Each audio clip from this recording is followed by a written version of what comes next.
Oh, wow. Every time.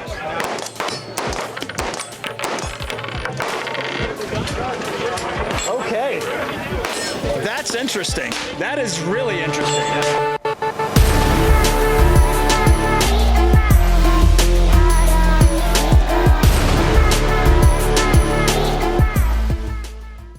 Welcome back, everybody. Clint here today with Classic Firearms, here to talk about the winner of SHOT Show.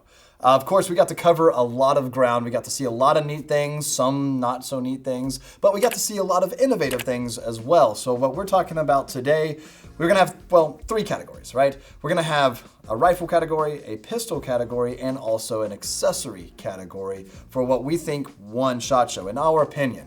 You can agree with it or disagree with it. If you do disagree with it, you're probably wrong. But I want to say for the rifle category, the Olympus Arms Vulcan is the winner. This thing, it might not be exactly what you would expect, but it is a long recoil 308 design that is just, it's innovation. If it's something that I can really appreciate about firearms and more modern firearms is innovation. And what you see here, when I first shot this gun at the range day, the recoil caught me by surprise. Not because it was like overwhelming, it was so underwhelming. There was no recoil. It was one of the flattest shooting AR-10s I've ever shot in my life. So take like a AR-10, right? Like this Stag Arms that you see right here. By the way, footnote, asterisk, whatever you gotta do here. Every time I bring out an AR-10 with one of the Lancer mags in it, you guys are over there like, how'd you even get a mag in there backwards, dummy? It's not backwards, it's how they design it. Just like what you say right there. I would take it in and out and show you guys, but YouTube won't let me do that, or else we'll get another strike. So anyways, imagine the Olympus Arms Vulcan, kind of like an AR-10, like you see right here, and a Barrett combined. Except instead of it being short recoil, where the barrel travels just a little bit, makes contact with the bolt carrier group, which sends it rearward and then back forward again, it travels the entire length of the receiver. Long recoil, right? Imagine short stroke, long stroke, piston driven, got it? This is recoil operated. Short recoil, long recoil operated. It is so freaking cool, and it disassembles actually even easier than your AR-15 does because it only has one takedown pin, and I can kind of show you without disassembling anything. It has one takedown pin right forward of the receiver where you typically see it on an AR-10. Back here, you actually have this like little latch that you push, and it swings open. You can then remove it. Now the upper receiver is separate from the lower, and then it takes apart, kind of like a Barrett again.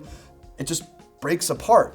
You remove this one little C-clamp, the whole barrel assembly comes out. Now you can swap the barrel out to either be longer, shorter, or even a different caliber. It also has an integrated adjustable muzzle brake on it, so you can actually tune it as well. It blows my mind. It's for different loads or all that type. And then there was a big question asked, suppression. Well, that's cool, but can you suppress it still? Yes, you can. They designed that in there as well. It doesn't make sense until you hear it, and then all of a sudden you're like, oh wow, it does make sense, okay? So, I mean, the guy that designed it's far smarter than I, and so it's hard. And I don't have that much time with it. I put like maybe 2 mags through it, and that was it. Oh, and the other thing about suppressing it, because it's not gas operated, there's no gas coming into the system.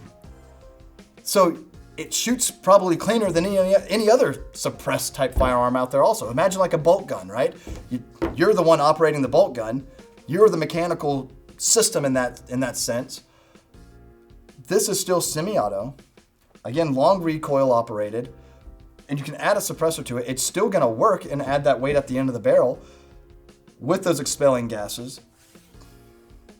And it's also gonna shoot cleaner. Blows my mind.